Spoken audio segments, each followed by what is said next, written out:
온전한 사람이라는 제목으로 잠시 말씀의 은혜를 나누고자 합니다. 오늘 본문의 말씀은 지난번에 이 본문 말씀 건너뛰고 설교를 했는데 이 본문을 건너뛸까 하다 말까 고민하다가 이것도 제 의미대로 했다가는 또 하나님이 혼날 것 같아서 참 부담되는 말씀이지만 저한테 하는 말씀이라 생각하고 말씀을 한 구절 한 구절 한번 살펴보도록 하겠습니다. 2절 말씀을 보시면 다 같이 한번 읽어볼까요? 자, 시작.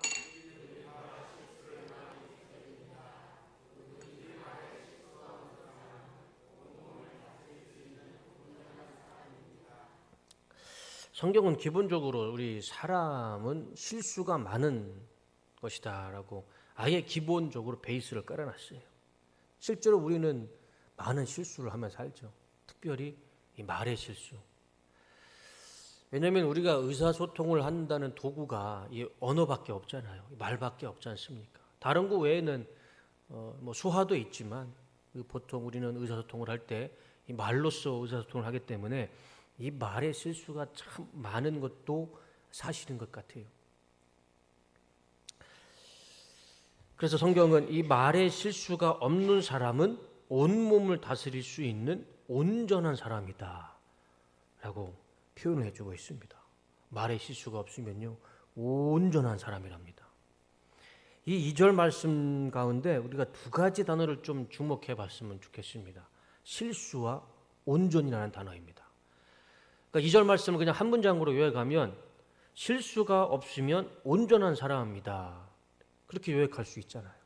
그럼 이 실수가 뭘까? 우리가 실수를 안 하면 온전한 사람으로 살 수 있잖아요. 근데 이 실수의 정체가 뭘까?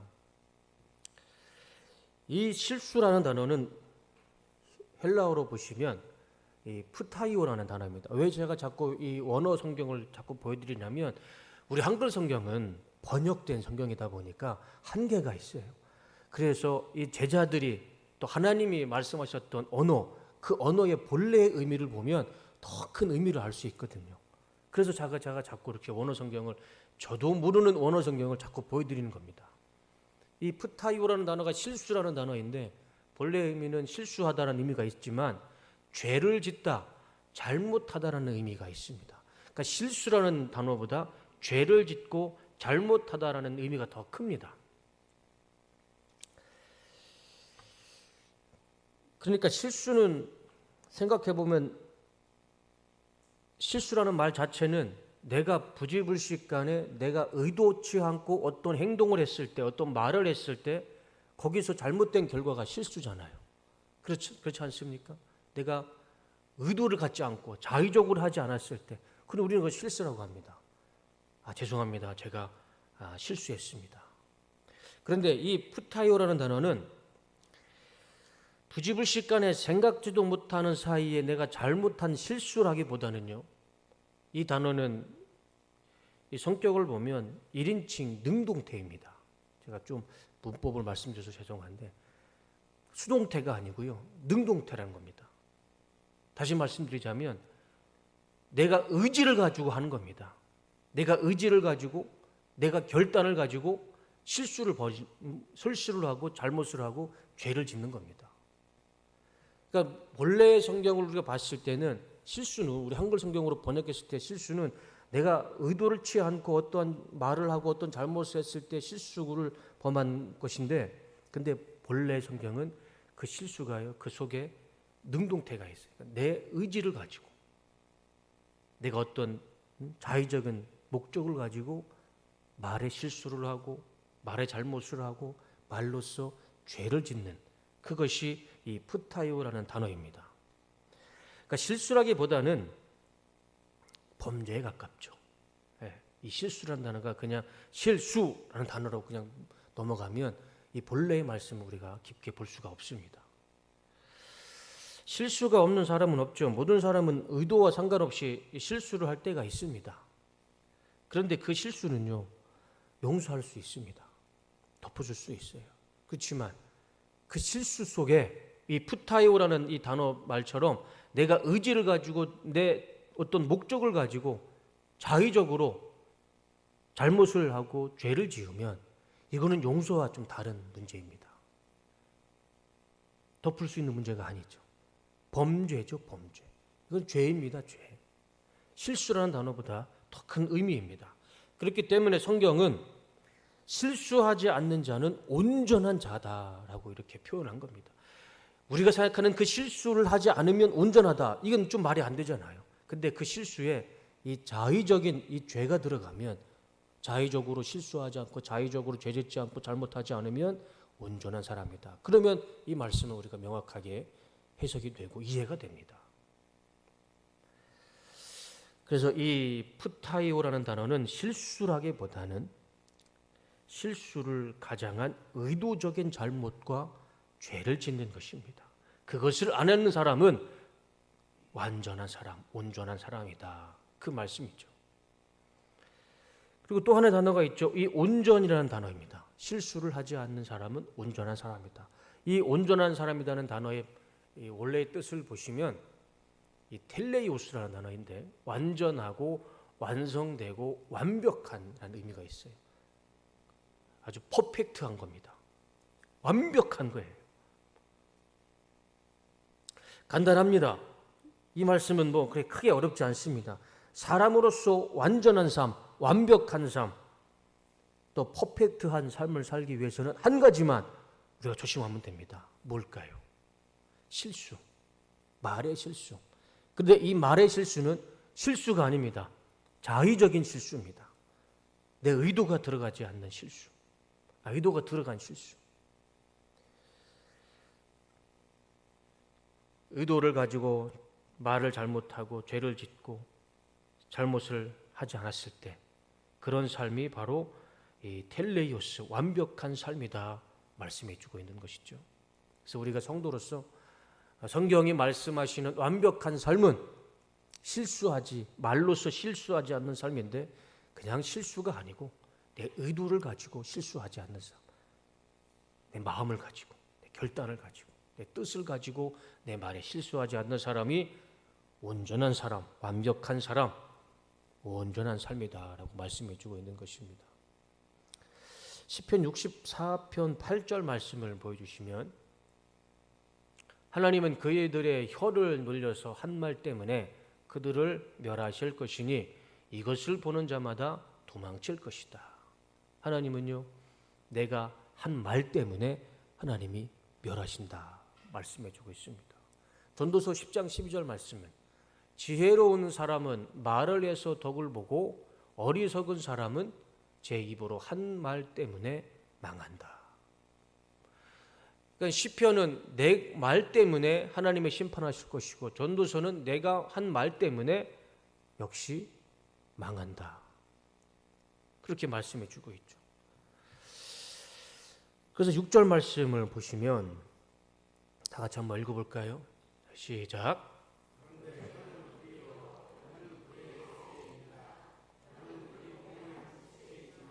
온몸을 더럽히며 수레바퀴에 불을 지르고 결국에는 혀도 게헨나의 불에 타버립니다.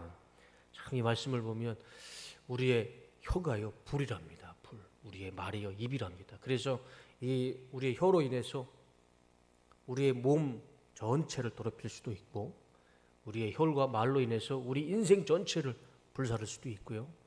또 우리의 말과 혀로 인해서 게헨나의 불에 타버린답니다. 게헨나가 뭘까요? 지옥입니다. 지옥불에 탄답니다.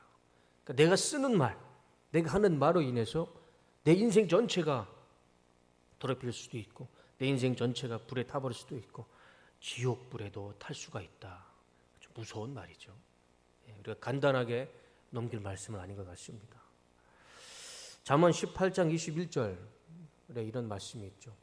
죽고 사는 것이 혀에 힘이 달렸나니 혀를 쓰게 좋아하는 자는 혀의 열매를 먹으리라. 또 역시 잠언에서도 이 혀, 말에 대해서 말씀해 주고 있습니다. 그러니까 성경은 수많은 구절을 통해서 말과 언어의 절제와 심판을 말씀하십니다. 제가 굳이 이렇게 강조를 하지 않아도 우리 성도님들 다 아시는 말씀이잖아요. 창세기로부터 요한계시록의 66권에 수많은 곳에서 말을 조심해라, 말을 절제해라, 입에 재갈을 물려라. 얼마나 많이 말씀하십니까? 이유가 있지 않을까요? 이 혀가요 불이랍니다. 야고보서 이분은 이 혀를요 불로 비유했어요. 근데 그 불이 간단한 불이 아니에요. 내 인생 전체를 다 태울 수도 있고요. 내 몸을 다 더럽힐 수도 있고요. 지옥의 불에서까지 태울 수 있다. 그 권세가 사람이 죽기도 하고 살기도 하고 그 권세가 혀의 권세다. 그렇게 성경은 우리에게 말씀해 주고 있습니다. 그래서 7절과 8절 말씀을 보시면 들짐승과 새와 기는 짐승과 바다의 생물들은 어떤 종류든지 모두 사람이 길들이고 있으며 길들여 놓았습니다. 맞습니다. 사람이요 길들이지 못하는 동물은 없습니다. 다 길들였어요. 코끼리도 길들이고 맹수도 길들이고 그런데 한 가지는 길들이지 못했답니다. 8절 그러나 사람의 혀를 길들일 수 있는 사람은 아무도 없습니다. 혀는 걷잡을 수 없는 악이며 죽음에 이르게 하는 도구로 가득 차 있습니다. 다 길들여도요 사람의 혀만큼은 길들일 수가 없답니다. 그리고 이 사람의 혀로 인해서 걷잡을 수 없는 악이 나타나고 죽음에 이르는 도구로 가득 찼다. 야고보가요 아주 작정을 하고 이 말씀을 기록한 것 같습니다. 이 말씀이 2000년 전의 말씀이죠. 그것도 유대인들 초대교회의 말씀입니다. 그럼 우리가 이런 생각을 해볼 수 있지 않을까요? 2000년 전에도요 유대인들 초대교회에서도 이 말 때문에 문제가 좀 많이 있었나 봅니다. 그러니까 이 기록이 남아있지 않겠습니까? 그러니까 야고보가 야고보서를 통해서 이런 기록을 남기지 않았을까요? 생각해 보면 그때나 지금이나 시간은 많이 변했지만 우리가 이 말씀을 보고 공감하고 있는 것은 시간만 변했을 뿐이지 사람은 변하지 않은 것 같습니다. 2000년이라는 엄청난 시간의 갭이 있지만 2000년 전에 써놓았던 이 야고보의 이 말씀에 지금 저도 그렇고 우리 성도님들도 공감이 되신다면 말씀은 변하지 않았고 사람도 변하지 않았고 우리의 모습만 우리의 외모만 변했을 뿐이지 사람은 변하지 않은 것 같습니다. 그래서 지금 이 말씀이 우리에게도 하나님의 말씀으로 우리 말씀 가운데 순종하며 살아가야 하는 이 당위성의 이유가 분명하다 저는 생각을 합니다. 9절 말씀을 보시면 우리는 이 혀로 주님이신 아버지를 찬양하기도 하고 또 이 혀로 하나님의 형상대로 지음을 받은 사람들을 저주하기도 합니다. 또 같은 입에서 찬양도 나오고 저주도 나옵니다. 나의 형제 자매 여러분 이렇게 해서는 안 됩니다. 샘이 한 구멍에서 단물과 쓴물을 낼 수 있겠습니까? 우리 하나님을 믿는 성도도요 하나님을 찬양하기도 하지만 또 하나님을 찬양하는 그 성도가 사람을 저주도 한다는 말씀이죠. 그래서 같은 입에서 찬양도 나오고 저주도 나온다. 야고보는 그렇게 말씀하면서 뭐라고 결론을 내리시냐면 그렇게 하지 마라. 어떻게 한 입에서 단물과 쓴물을 낼 수 있겠느냐. 그러지 마라. 하나님을 찬양하는 사람은 절대 그거 외에는 다른 말은 하지 말고 저주하지 말고 하나님을 찬양하는 입은 찬양으로만 끝내야 하는 것이 맞는 것 같습니다. 제가 지난주 주일에 설교 시간에 말씀을 드렸지만 하나님이 천지 만물과 우주 만물을 창조하신 이유와 목적을 시편에서는 분명히 말씀해 주셨습니다. 혹시 기억하시나요? 시편 148편 4절과 5절 말씀입니다. 한번 보여줘 보세요. 다 같이 한번 읽어보겠습니다. 자, 시작.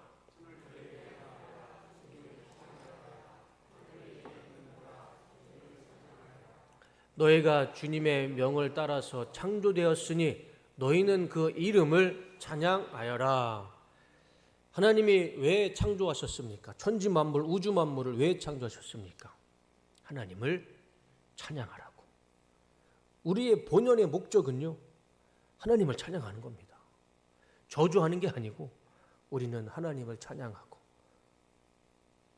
하나님을 노래하고 그러라고 하나님이 우리를 창조하시고 지어주신 것입니다.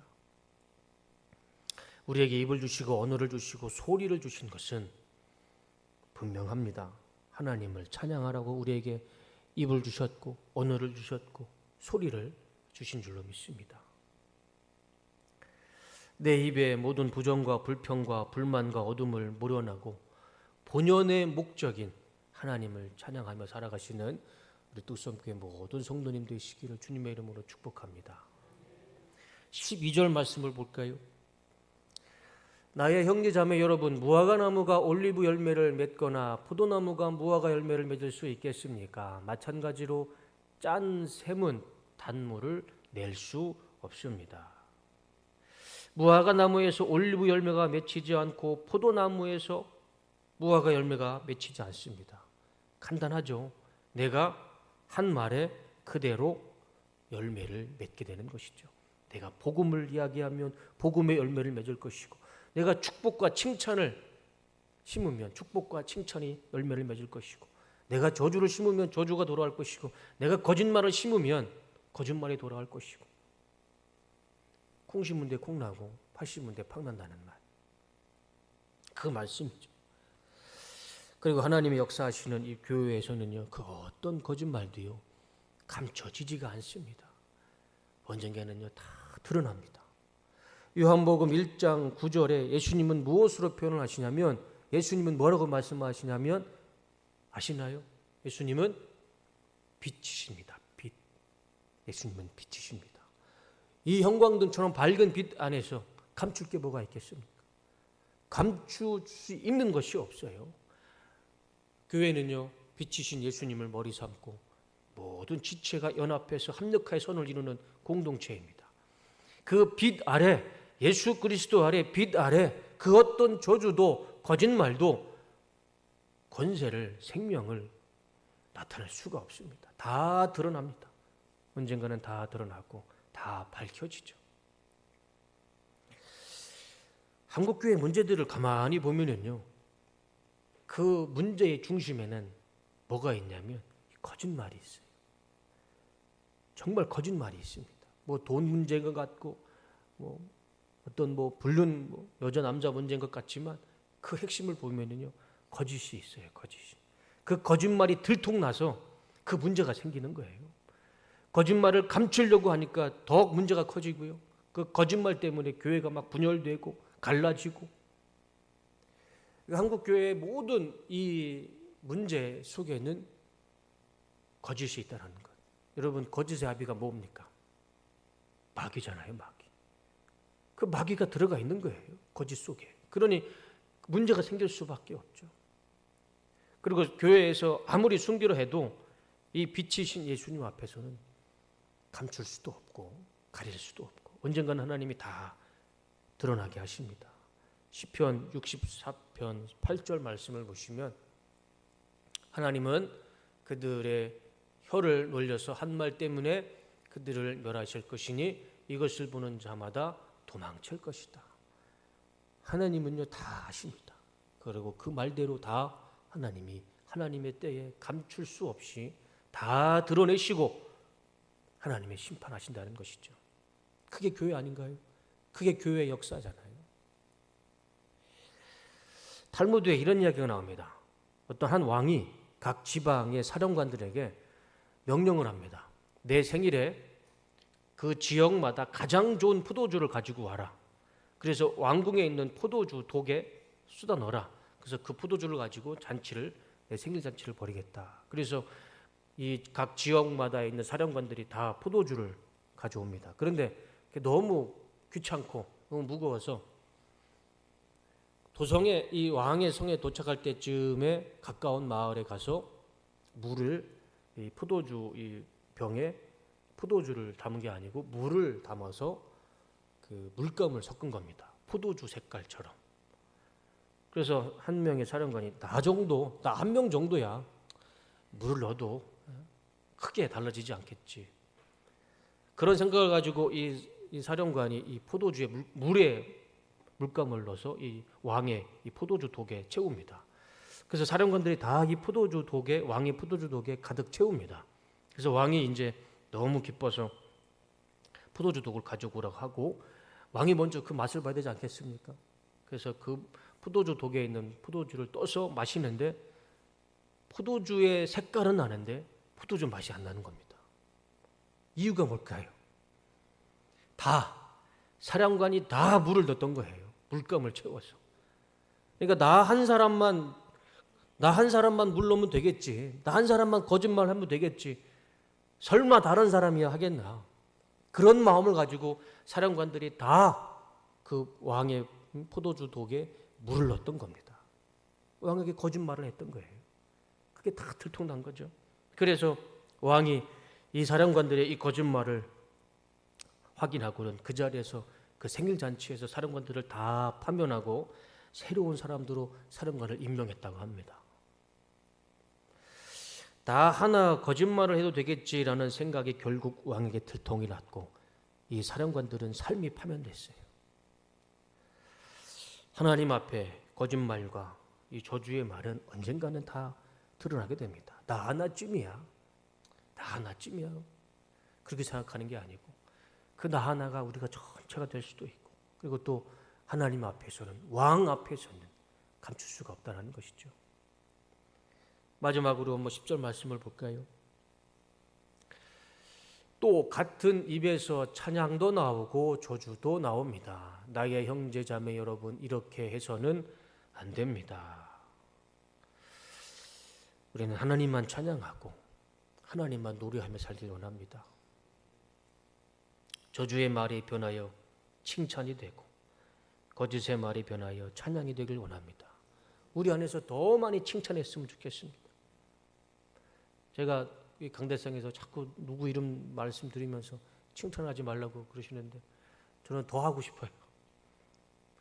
더 많이 칭찬해드리고 싶고 더 많이 격려해드리고 싶고 우리 안에서 더 많은 칭찬과 더 많은 감사와 더 많은 찬양이 울려지기를 소망합니다.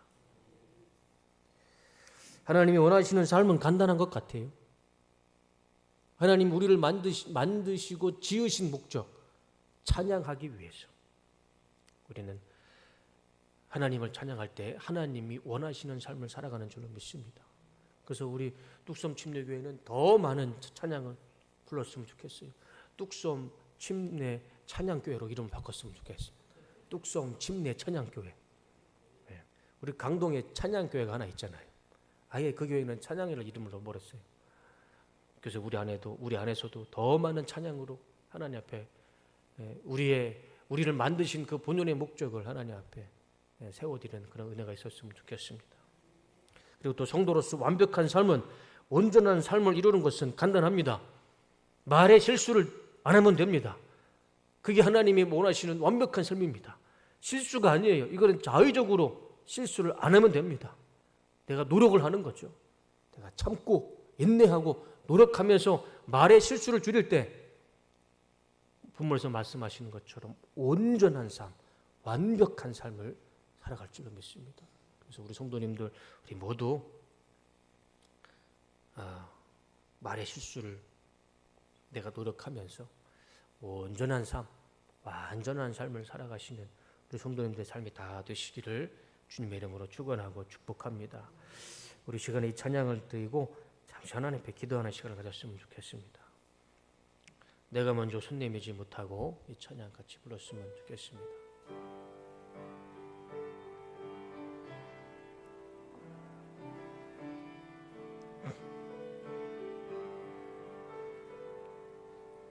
내가 먼저 손 내밀지 못하고 내가 먼저 용서하지 못하고 내가 먼저 웃음 주지 못하고 이렇게 머뭇거리고 있네. 그가 먼저 손 내밀기 원했고 그가 먼저 용서하길 원했고 그가 먼저 웃음 주길 원했고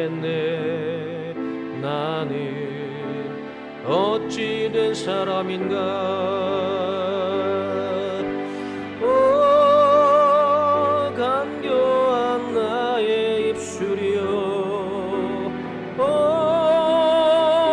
더러운 나의 맘이여, 왜 나의 입이 사랑을 말하면서 화해를 말하면서 왜 내가 먼저 져줄 수 없는가. 왜 내가 먼저 손해볼 수 없는가. 오늘 나는 오늘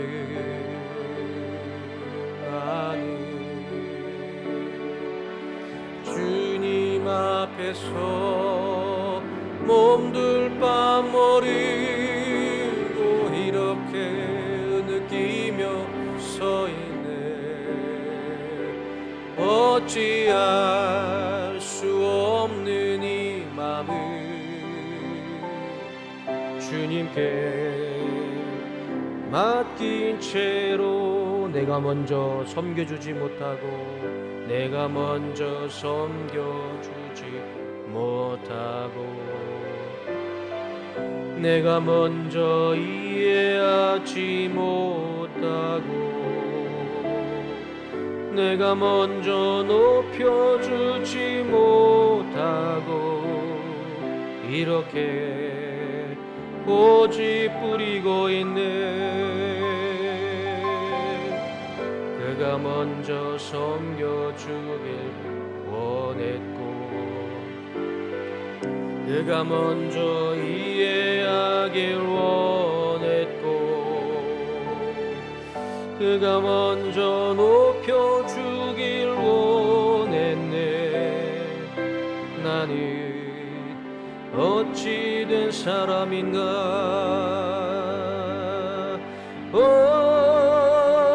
추악한 나의 욕심이여, 서글픈 나의 자존심이여, 왜 나의 입을 사랑을 말하면서 왜 나의 맘을 화해를 말하면서 왜 내가 먼저 져줄 수 없는가. 왜 내가 먼저 손해볼 수 없는가. 오늘 나는 오늘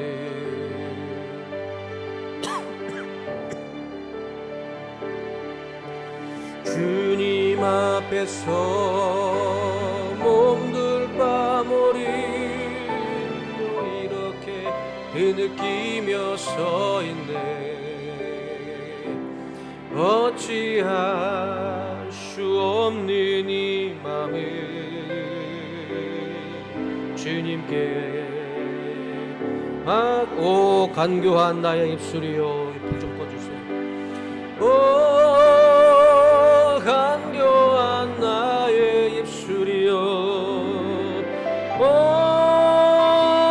더러운 나의 맘이여, 왜 나의 입을 사랑을 말하면서 왜 나의 맘을 화해를 말하면서 왜 내가 먼저 져줄 수 없는가. 왜 내가 먼저 손해볼 수 없는가. 오늘 나는 오늘 나는 주님 앞에서 몸둘 바머리 또 이렇게 느끼며 서 있네. 어찌할 수 없는 이 맘을 주님께 맡긴 채로 이 시간 하나님 앞에 내 말씀을 생각하면서 기도하기 원합니다. 오늘 나의 말로 인해서 상처받은 이웃이 있다면, 내가 뱉은 그 불 때문에 우리 이웃이 화를 입었다면 분명한 죄입니다. 하나님이 심판하십니다.